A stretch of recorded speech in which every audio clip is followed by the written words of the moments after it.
I don't know if I can get much better than this. Unbelievable.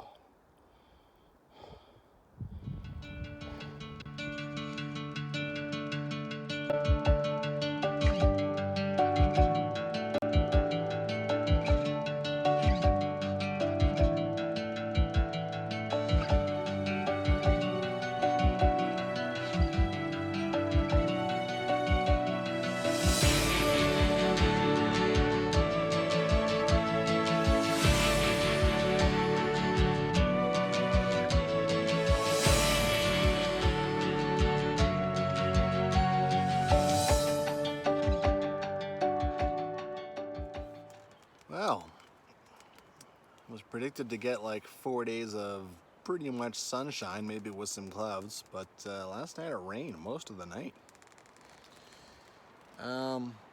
Still sounds like it's pretty windy out there, some sun. Not sure if it's still raining, sprinkling a little bit, or if it's just blowing off the trees, but it's the mountains for you, man. There's no way to really predict what you're gonna get. Well, if you ever wonder why I don't usually take much morning footage, it's because that's when I charge my phone. Stupid iPhones, you know, their connection isn't great. So now I've actually started using these. So you just put the phone on top of it and it just charges by magnet or something. So I don't have to, you don't have to plug the phone in anymore. So that connection gets taken out of the equation. As it hits 11 o'clock though, boy, I'm the usual. I take my sweet time. It rained a bunch of the night, so I'm kind of drying things out a bit. But yeah.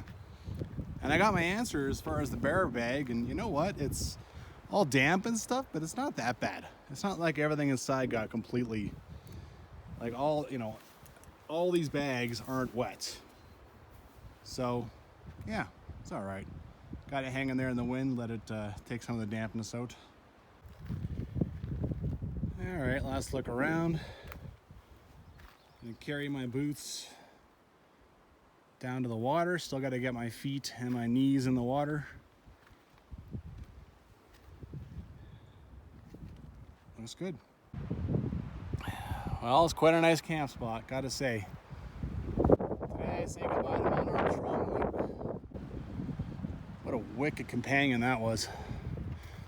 I'm going that way. Well, I'm back here. Cool thing about today is I'm section hiking the Great Divide Trail all day long. So I can follow their marks. And get a shot of this too. This is the first time I got up close to one of these guys. One thing that's no fun, I have a bridge up here over Barrel Creek, and then I got a nasty climb. That's how I start my day. Oh well. Well, I'm not off to a rockin' start. So over there, that's the last red mark I see. This little wildland marking one of the boundaries. There's a bit of flagging here. Here's a beat up old bridge. This is not the bridge that they were talking about in the book.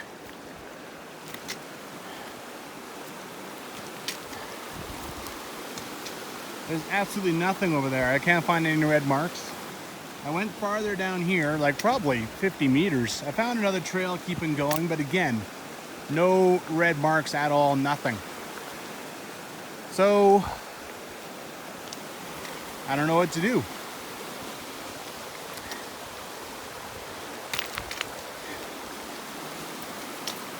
Well, I can take off everything and cross this thing, because I don't trust myself crossing on that. Because if I fall, that will ruin my day completely, right? I'd probably fall on my side and get my pack completely like half soaked and me soaked. And no, I'd rather just take the time to take my shoes off and go. But I mean, I don't know what to do. I'm gonna have to guess. Okay, well, after I crossed, like literally as soon as I get over here, pow, there's a marker. You just can't see it from the other side, so I just kept looking and looking, but looks like I've made the right decision. I have 2 books describing this. I have the Dustin Lynx Great Divide Trail, and I have Jillian's Kananaskis Trail guys, and neither of them mentions that bridge. So, yeah, what do you do? All right, I'm all suited up again. You know, shoes and everything. I think the most likely scenario for why that little crossing isn't anywhere in any book is because normally it's just a trickle of water and no one cares, right? Like this here. I mean, yeah. So yeah, 15 minutes of hiking and I've already dealt with an obstacle. All part of the fun. There's the trail. And then there's nothing obvious straight ahead, but if you turn right, there's something. Oh, but there's no marks again, you know, it's, I know to go this way because it's on my app, but yeah, sometimes those red things, red little triangles, rectangles are all over the place and sometimes not. I look in the book again, and in the Kananaskis Trail Guide it says newly fashioned bridge.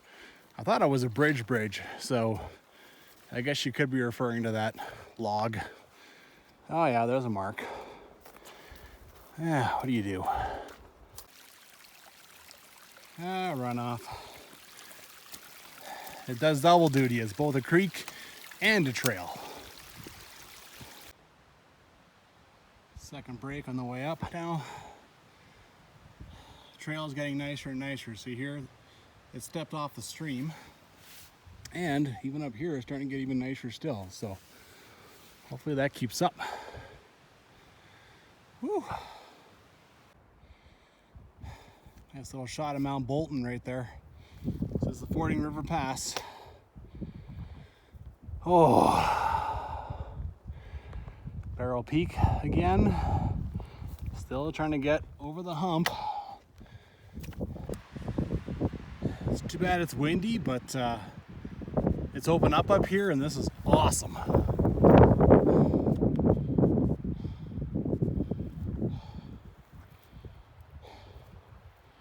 Oh, I'm at the bottom of that bastard. That's how high I came. Oh, it's a good climb.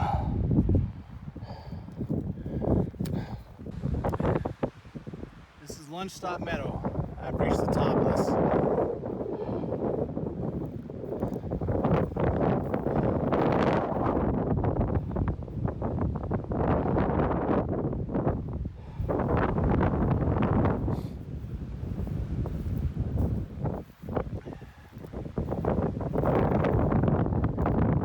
I'm a little dismayed to see what the next bit of trail looks like.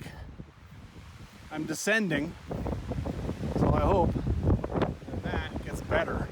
Yikes. Oh my God. Look how high up the tree this snow is. I'm walking on top, but still, it's 3 feet of snow. All right, well, I'll keep going and hope for the best, but yikes. Well, thank God it doesn't last. I actually came down here, and you can see here's the trail, and right away it gets much, much better. Thank God for small favors. It was just kind of blowing in off that meadow. All right. Well, I hauled these along, so I'll start using them. That's the trail. This isn't looking great. She really isn't. Oh, this sucks. You just don't know what snow is going to do. I mean, it seems like a good bet. If you climb, snow gets worse. But I've come to valleys now where, you know, I've had a few encounters where snow gets worse as you go down. It's like you're damned if you do and you're damned if you don't. So you have no idea what's going to happen. Anyway, so far, the trend is that it's getting worse. And boy, does that suck. Okay, a little ray of hope here. I have only come 600 meters from the lunch stop. One time I got lost, and had to like sling off the pack and rip around in the snow trying to find the trail again. Now I get down here, looks like I'm going to be back doing a bit more of that. Oh man, I'll never complain about nice open trail again. I don't care how bad it is. Oh man, I've never been so happy to see a cup block. What nice views.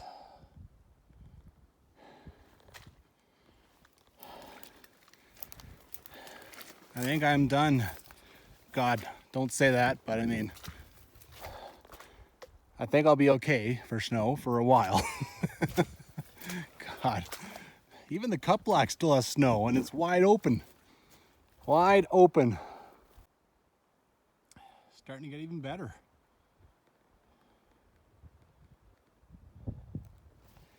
Not bad.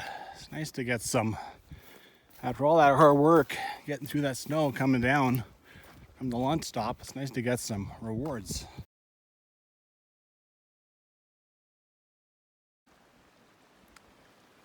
Well, after all the work I've done today, climbing, going through snow, I'm finally having just some delightful hiking. Oh, look at this. Just nicely going down. Starting to hop over a couple little creeks here. Oh, this is awesome.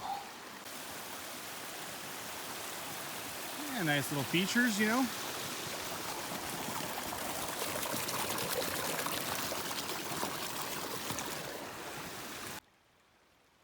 Well, I'm done with that first cut block. This is a road between the two, I'd say. And check out this this old bridge they made for the trucks over this creek. Lord knows when they logged this, but it's still functional.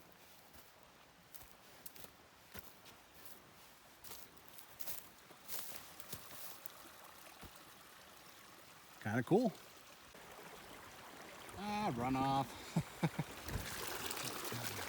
Whew. This stuff over there, there's another big creek over there. It's all starting to gather.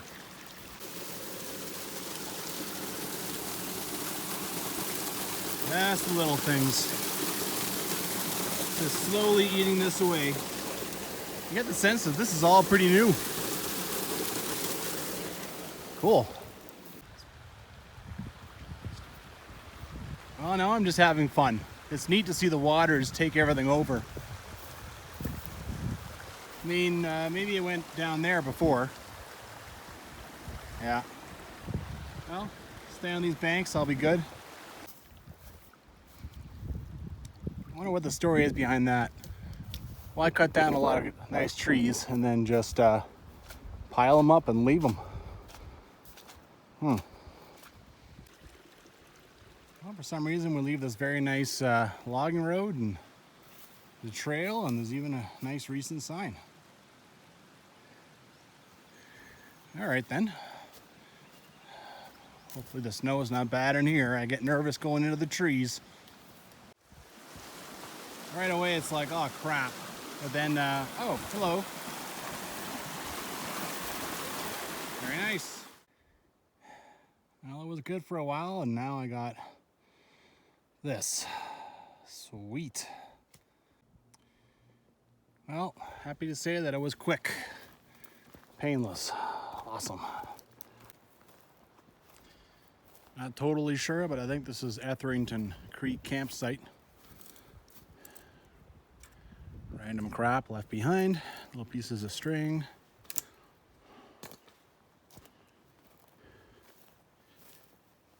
Couple of old pits. Couple of old antlers.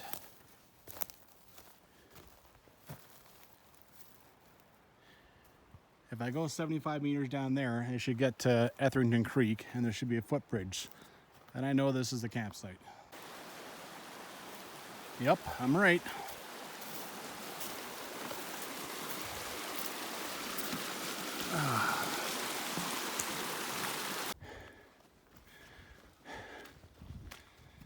Well, I know this next section has a lot of hiking, Apparently I'm getting rid of it right now.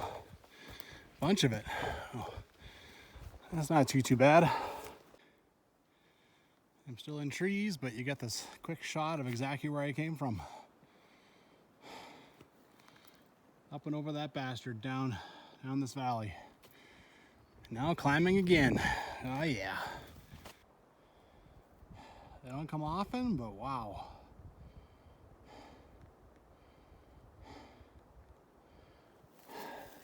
Cool. Outstanding.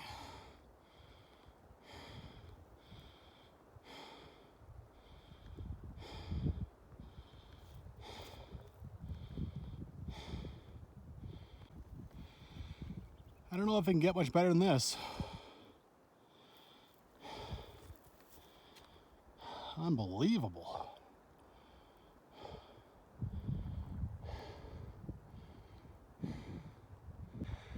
Oh, no more trees to mark, but they've got some very helpful cairns going on here. Oh, still climbing up this thing. Wow, that was an amazing ridge walk, man. So cool. Looks like it's over now, though. Looks like we're getting back into the trees. Oh, that was awesome. Snow. Clear. And 4 feet. At least I can find my way around it. Well, the forest didn't turn out to be too bad. It actually popped me back out to the ridge for a sec. Now I'm down on a snowmobile track. Find a bunch of old barricade stuff here.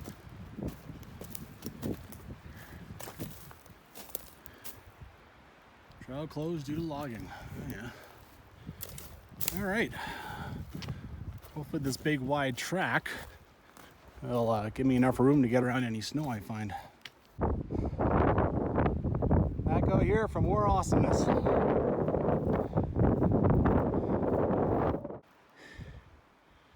Cool. You only stay on the snowmobile track for a little while and then back out to the coolness again. I love it. Back onto the snowmobile track for a while and into the trees. Rye Ridge was frickin' awesome, man. That was so fun. I've been finding a lot of these plastic pylons out here, all lied flat. And I've been finding a lot of stakes too. It's, yeah, I wonder why. Well, I got no complaints. This is as good as I can expect. I've actually made really good time on this second little portion of my day. Wasn't sure if I was going to be trying to get to Kananaskis Creek campground, but I'm glad I tried. I'm glad I did. It's not the view I had off Rye Ridge, but still nice to get sometimes. All right, I'm starting to have arthritis. I know I have at least like 2 kilometers left, but yeah, that seems to be always the longest. Neat way to get the water underneath without actually using, I forget the name of it. One of those long cylinders. Anyway, it's too much for it right now. It's all breaking away and going down the trail too. Well, that's where I came from, and I'm at a 4-way intersection. It's the first in a map. It's the first map I've seen in God knows how long. I think it's the first one I've seen this whole trip. So the way going out this way is actually not even on here, because I guess they don't want the snowmobilers to use that. And that's where I'm going. Big old GDT sign right on it. Well, these red markers are so very useful. Lets me know I need to turn down here now. Hopefully this big 4-foot snow never makes it so I can't cross, or else we'll have to get very, very, whew. We'll have to get very creative in the forest, let's put it that way. Well, I screwed up a bit. I didn't realize that the Kananaskis Creek campground isn't even in the Kananaskis Trail guide. I didn't realize it was all the way down here. I've already descended a bunch. And now I look at Perkinson's cabin. And it looks like way more fun. So you know what? Screw Kananaskis Creek campground. I'm gonna go back up. I'm going to Perkinson's cabin. Back here again. This is the Kananaskis snowmobile loop. Now, based on what I've read, I think the cabin is 700 meters down that one, not that one. Well, let's see if I'm right. I sure hope I am. Well, I screwed up.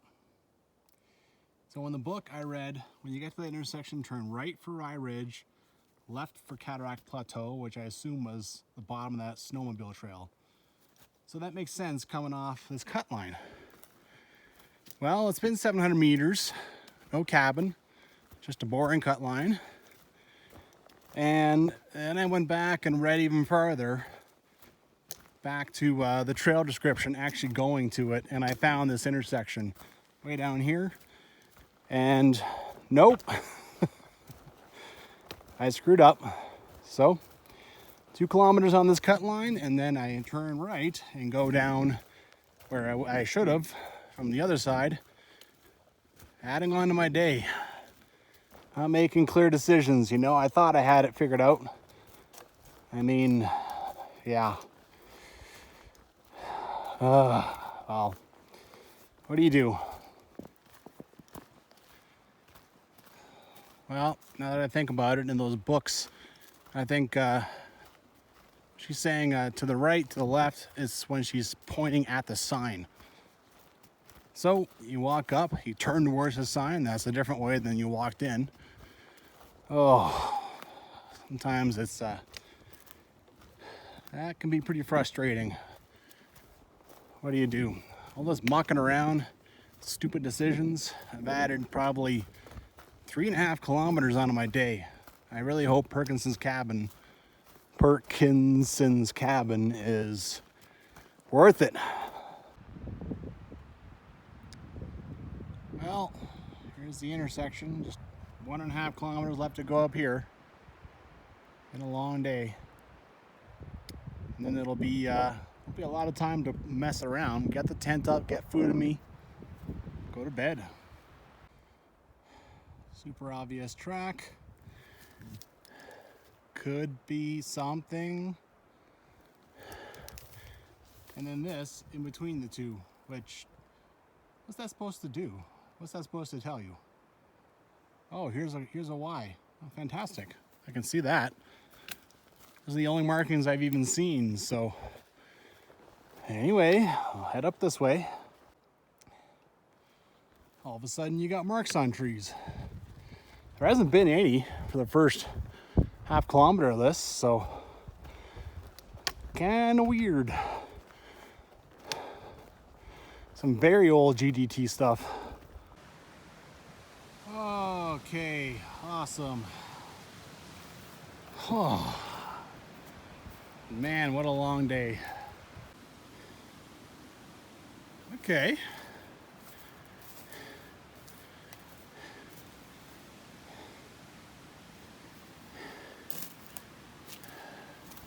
Hello? Anyone here? All right. Okay.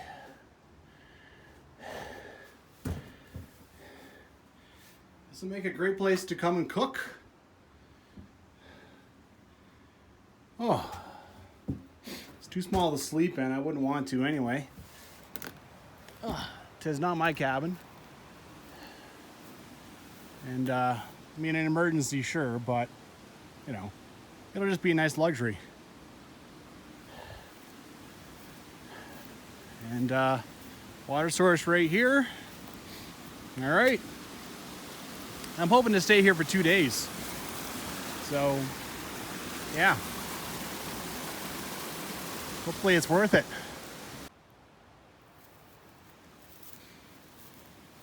Never seen a cabin I was actually allowed to use. This would be kind of a new experience. Not the view of national park cabins, but hey, walk over here. There's nothing to sniff at all. Nothing at all.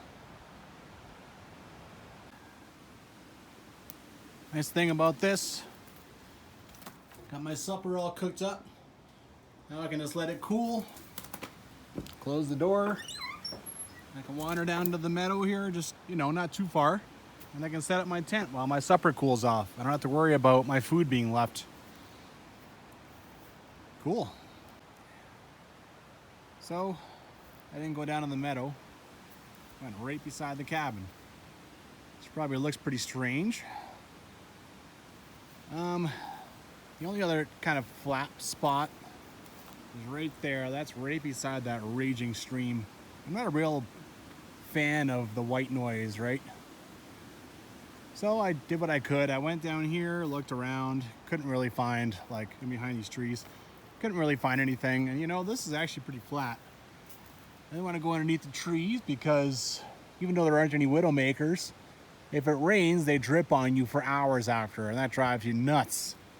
Now, I might get that off the roof of this too, but here, it's, there's no trees to drip on me. This will actually give me a bit of cover from the winds, and the building will block a little bit of the white noise. So, I'm not used to having a cabin to hang out with. I've only ever done that once on the North Boundary Trail once. Well, another day. Whew. Yesterday was a warm-up day. That was me getting back into the backpacking mindset. Today I was broken in.